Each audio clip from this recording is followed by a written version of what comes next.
Hey guys, BBD here, and we've got yet another playtest video. This time, I kind of took a trip to the dark side. I'm playing Black-Red, Rakdos, or Zombies, or whatever you want to call it. I like to call it Zombies, even though most of the creatures aren't zombies anymore, but, you know, old habits die hard. So, talk a little bit about the deck here.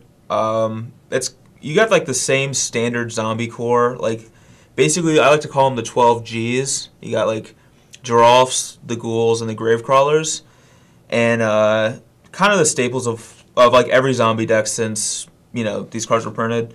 So these are still like the best threats at these costs that you can play, and but like beyond that, instead of playing like other zombies like Highborn Ghouls or things like that, the deck has moved towards playing more like mid-rangey creatures that, even though they're not zombies, they kind of fit the theme of the deck a little bit better, because right now, like, you want to make sure your deck is capable of beating Thragtusk, and what all these mid-range creatures do is they let your guys like profitably interact with Thragtusk. Like, Knight of Infamy lets a Gravecrawler attack with 3 power, which trades with a Thragtusk.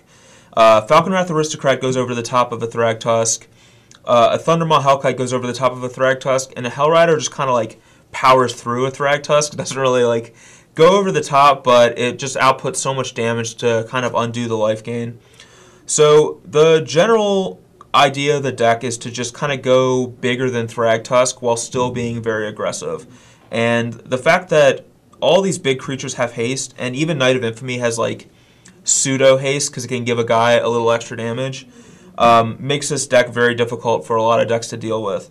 And this particular list is the list that won in GP San Antonio last weekend, and the second week in a row that this deck has won. So this deck's pretty sizable force in the metagame right now. It's definitely something that you should know how to play with, play against, and be prepared for if you're playing Standard. As for the mana base, because we're casting Thundermaw Hellkites and Hellriders, which both require double red, that makes like a single mountain, as well as basically 16 dual lands, if you count Cavernous Souls, to cast these cards. And it's a little gross playing a card like a mountain when you're playing Drolf's Messenger in your deck, but it's pretty essential to cast these cards on time, so it's worth like the little bit lack of consistency in casting Drolf's Messenger.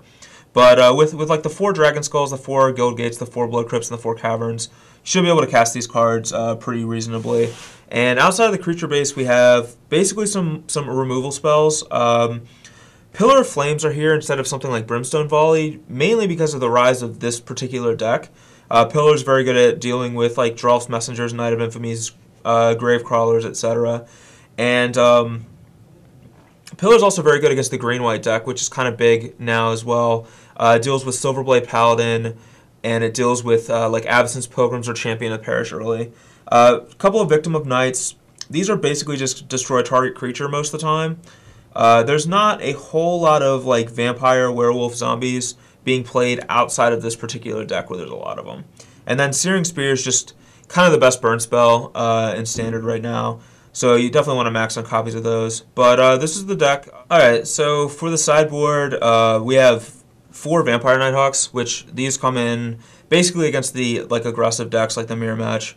It's just kind of bricks their creatures and gains you a little bit of life, and it's kind of hard to race too. So those are very good there. Zealous Conscript's kind of good against like Planeswalkers and like various control decks, as are Underworld Connections.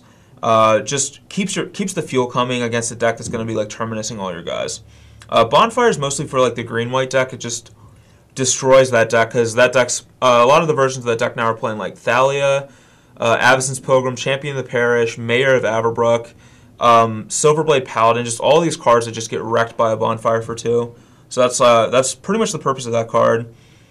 And then the next one, like, how could we play a zombie deck without Appetite for Brains? It just wouldn't make any sense. So Appetites are in there, basically for Thragtusk. not gonna mess around. It's basically for Thragtusk, but it's good at getting some other key cards in those matchups too, like Planeswalkers or like Terminus and stuff. And then Cremate's pretty self-explanatory. It's for like all the 4-color Reanimator decks or various Reanimator decks. If you can get their guy out of their yard in response to like an Unburial Rites, you buy yourself just infinite time by doing that. So basically that's the purpose of that card. But this is the Rakdos / Zombies aggressive deck that's been tearing up Standard lately, and hopefully I will be able to rack up dose wins against Todd today. So.